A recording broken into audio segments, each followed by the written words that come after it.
नमस्कार, जय हिंद, जय भारत दोस्तों।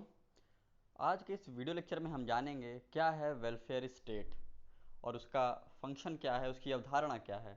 हिंदी में अगर समझें तो कल्याणकारी राज्य क्या है, वह इसके फंक्शंस क्या हैं, इसके काम क्या हैं, किस आधार पर ये काम करता है और इसका कुल मुद्दा क्या है कल्याणकारी राज्य का। अक्सर आप लोगों ने सुना होगा, लोग कहते हैं कि सरकार को बेरोजगारी भत्ता बांटना चाहिए, मुफ्त में चिकित्सा अस्पताल की सेवाएं देनी चाहिए, शिक्षा को मुफ्त करना चाहिए, सड़कें बनानी चाहिए, टैक्स कम से कम लेना चाहिए।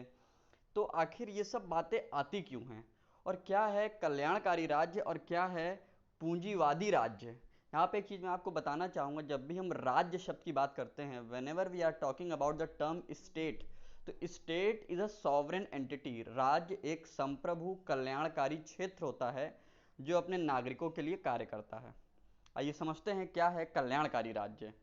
एक कल्याणकारी राज्य एक ऐसा राज्य है जो अपने नागरिकों को सामाजिक सेवाओं की एक विस्तृत श्रृंखला प्रदान करता है। अ welfare state is a state which provides for its citizen a wide range of social services. ये कुछ परिभाषा है कैंट के अनुसार, जो कहते हैं कि कल्याणकारी राज्य क्या है। ये एक ऐसा राज्य है जो अपने नागरिकों को, ध्यान दीजिएगा, अपने नागरिकों को सामाजिक सेवाओं की एक विस्तृत श्रृंखला प्रदान करता है। सामाजिक सेवा मतलब जैसे कि स्वास्थ्य सेवाएं, शिक्षा सेवाएं और तमाम इस प्रकार की सेवाओं को वो मुहैया कराता है समय से समय। अच्छा, राज्य की जब हम बात करते हैं तो मैंने कहा ना, उसका अपना एक संविधान होता है, उसका अपना एक क्षेत्र होता है। यहाँ पे राज्य को हम राष्ट्र के संदर्भ में भी यूज़ कर सकते हैं, क्योंकि अक्सर हम कहते हैं नेशन स्टेट, राष्ट्र राज्य। ठीक है, इसको आप ये मत समझिए कि मैं यूपी बिहार के हिसाब से बता रहा हूँ, इसको मैं भारत देश, एक देश के कंसेप्ट में बात कर रहा हूँ। लोग कहते हैं ना इंडिया एक वेलफेयर स्टेट है कि नहीं। यहाँ स्टेट को यूपी बिहार या इन सब से मत लीजिएगा, यहाँ स्टेट को एक देश के संदर्भ में परिभाषित किया गया है। तो वेलफेयर स्टेट और वेलफेयर सोसाइटी दोनों में अंतर है। देखिए, जब हम एक कल्याणकारी समाज की बात करते हैं, when we are talking about a welfare state, देखिए कल्याणकारी समाज का जहाँ लोगों का समूह, एनजीओ, सिविल सोसाइटी बना के एक दूसरे की मदद करता है, वहाँ पर भी समानता की बात होती है, वहाँ पर भी अधिकारों की बात होती है, एक दूसरे को मदद करने की बात होती है।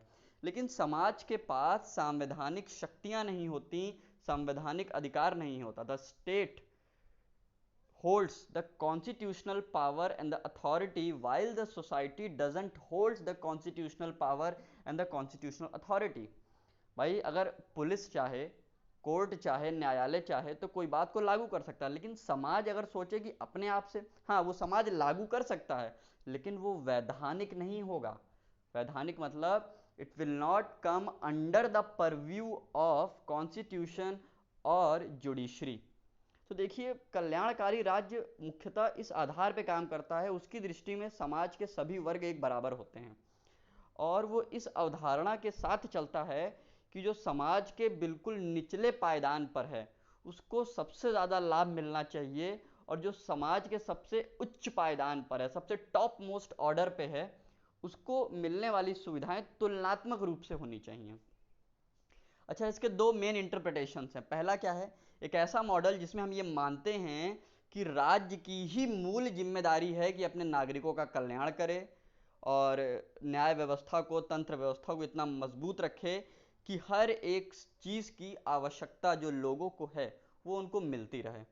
दूसरा मॉडल ये कहता है कि नहीं, लोगों को उनकी योग्यता के हिसाब से, उनकी कार्यप्रणाली के हिसाब से सुविधाएं मिलनी चाहिए। फॉर एग्जाम्पल, एक आम भाषा में अगर हम कह लें तो एक सोशलिस्ट स्टेट।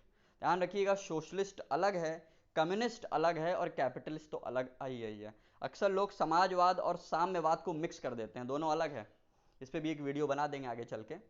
अच्छा, वेलफेयर स्टेट का उदय कहाँ से होता है। कहते हैं वेलफेयर स्टेट को समझने से पहले पहले पूंजीवाद को समझते हैं। पूंजीवाद क्या है, एक ऐसी आर्थिक, कैपिटलिज्म इधर किसी भी वर्ड के लास्ट में ISM लगा हो तो वो क्या है, वो एक आइडियोलॉजी होती है, एक सोच होती है। Capitalism is an economic political ideology जो ये कहता है, वो ये कहता है कि राज्य को चलाने वाला, यहाँ मैं फिर बोल रहा हूँ, राज्य मतलब देश के संदर्भ में लीजिएगा, कि राज्य को चलाता कौन है, सही रूप से पूंजीपति लोग चलाते हैं।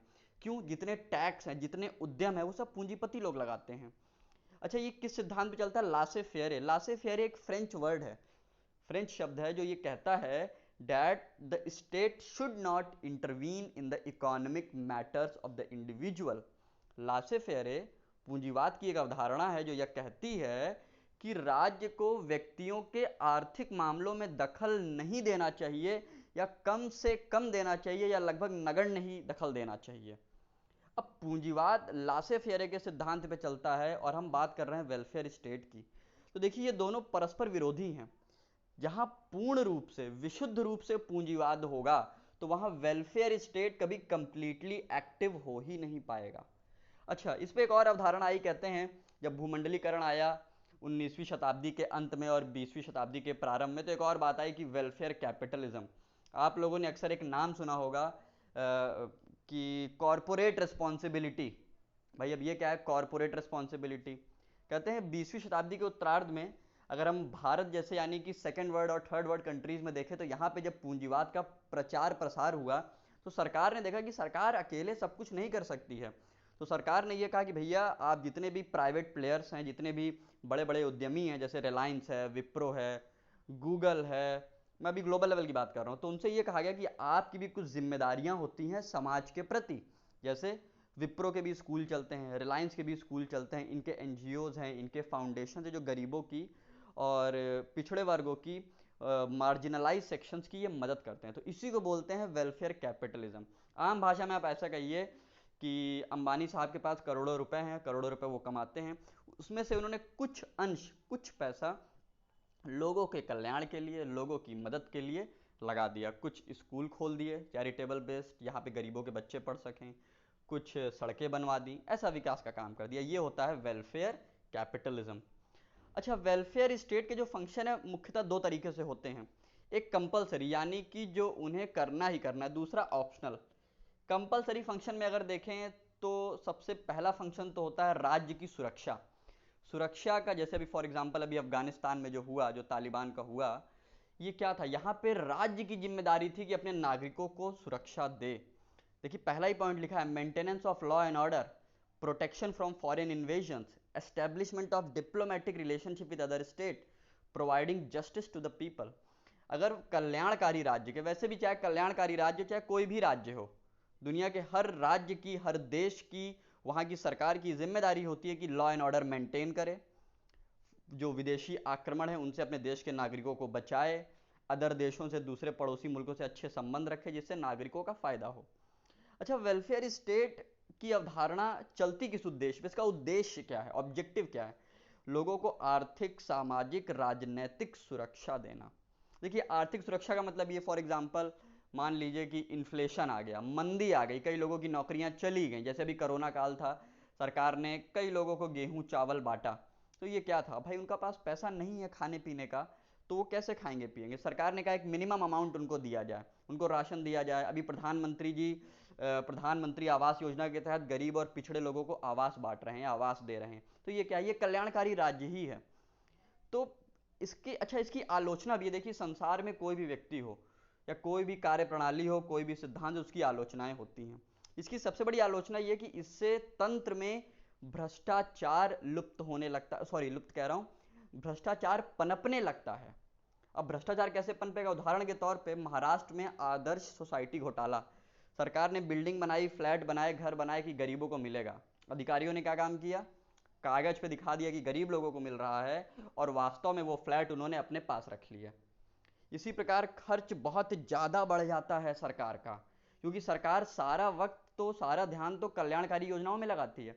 कहीं ना कहीं जनता भी, कहीं ना कहीं, हमेशा नहीं, यह सोचती है हम काम करें या ना करें हमें बेरोजगारी भत्ता तो मिलेगा ही, अस्पताल की सेवा तो मुफ्त है ही, शिक्षा तो मुफ्त है ही। देखिए अगर हम सारांश की बात करें, निष्कर्ष की बात करें, तो हम यह कह सकते हैं कि राज्य का मुख्य रूप से आज के 21वीं सदी में ये उसकी जिम्मेदारी है, बुनियादी शिक्षा निशुल्क हो या बहुत कम उसकी कीमत हो, स्वास्थ्य सेवाएं सुलभ हो, सहज हो, सस्ती हो, और इसके साथ ही साथ सभी को पर्याप्त रूप से भोजन मिले। तो वर्तमान समय में अगर हमें कल्याणकारी राज्य को देखें तो ये उसकी प्रमुख अवधारणा है। धन्यवाद। जय हिंद, जय भारत।